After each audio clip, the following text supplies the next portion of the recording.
Taryn, I want to ask you whether you see a alarm bell going off since Neil brought up the Rust Belt states, the Teamster. For the first time since 1996, Teamsters chose not to endorse.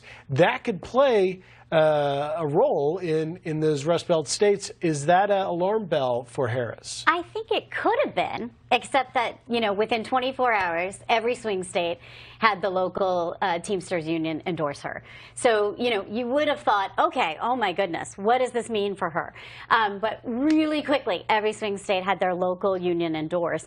And then you have this like, oh, we're going to have this really transparent moment. National Teamsters endorse this polling. And you're like, okay, oh my goodness, what does this mean? Except this is the first time you've ever had this national polling come out, and they didn't show the sample size. They didn't show, do you remember, you just went out there on your magic board, which I loved, and you were like, look at this sample size. We need to look at the, you know, what's this importance? Like, let's look at these like numbers here. They didn't put out the numbers. They didn't put out the margin of error. They didn't put out the sample size. They didn't put out who they talked to.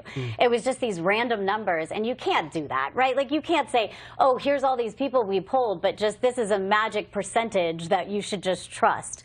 So it really showed that there was a non-endorsement. It's kind of a nothing burger here that they have this non-endorsement.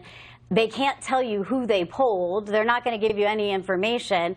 And then all the locals come out and endorse her. I'm like, I think this maybe is like a save face that he showed up at the GOP convention and then couldn't get them to endorse Trump. It actually seemed like it was the opposite of, you know, it was a little bit of an embarrassment. I felt like it was kind of the opposite. I don't know, Neil, a non-endorsement, a win for Trump?